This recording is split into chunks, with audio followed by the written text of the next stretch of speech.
Hay música y música, ¿verdad?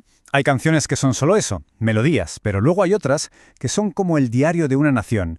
Canciones que no solo se escuchan, sino que casi se leen, porque te están contando la vida, los mitos, el alma de todo un pueblo. Pues bien, hoy vamos a abrir las páginas de una de esas historias. Ojo con esta frase. Cuando un premio Nobel como García Márquez define su obra maestra de esta manera, hay que pararse a pensar.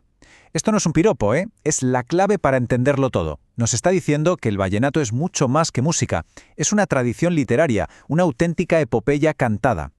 Y es que, si de verdad queremos entender la Colombia profunda, la de las historias que van de boca en boca, tenemos que entender el vallenato. Porque su origen no es tanto musical como, sobre todo, narrativo. Es, en esencia, la crónica hecha canción.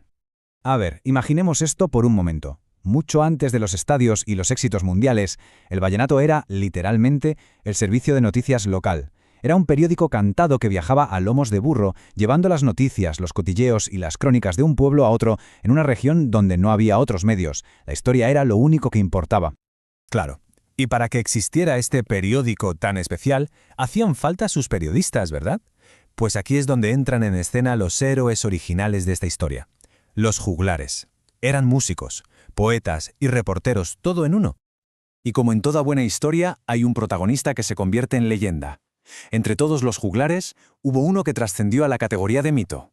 Se llamaba Francisco Moscote Guerra, un músico real, de carne y hueso, que nació en 1849. Su leyenda es, probablemente, la más famosa de todo el vallenato. Visualicemos la escena, que es casi de película, un camino solitario, en plena noche.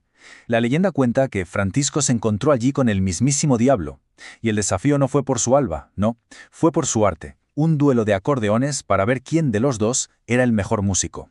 Y justo ahí, cuando parecía que el diablo iba a ganar, Francisco el hombre tuvo una idea genial, tocó el credo al revés. El diablo, totalmente derrotado, desapareció en la oscuridad. Y según el mito, es en ese preciso momento cuando el vallenato se convierte en una música de luz, un arte que es capaz de vencer a la oscuridad. Vale, el mito es increíble, ¿verdad? Pero detrás de esta leyenda tan potente hay una realidad social que es la clave de todo. Y es que el juglar cumplía una función social vital. Era la voz del pueblo, el que guardaba la memoria colectiva en una cultura que era sobre todo oral. Bueno, ya hemos hablado de las letras, de las historias, pero ¿y la música? Porque el propio sonido del vallenato nos cuenta otra historia fascinante. Cada instrumento es como un capítulo de cómo se formó el pueblo colombiano. Fijaos, este trío de instrumentos no es ninguna casualidad. Es literalmente el ADN de un país hecho música. La melodía la lleva el acordeón europeo. El ritmo profundo y potente viene de la caja, de origen africano. Y el pulso, ese rasgueo constante, lo pone la guacharaca, que es indígena. Es el mestizaje puro, la fusión de tres continentes en un solo sonido.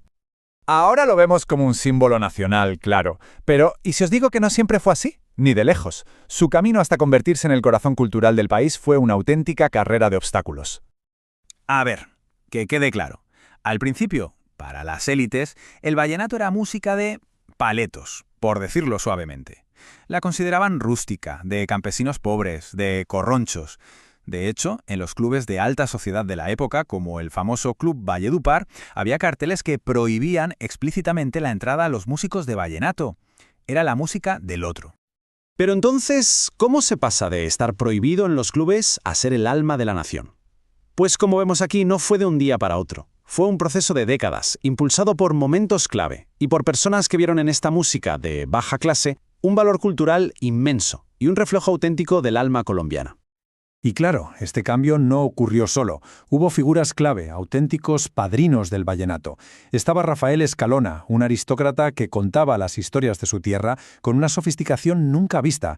Estaban Emiliano Zuleta y Lorenzo Morales, que convirtieron su rivalidad personal en un himno nacional con la gota fría.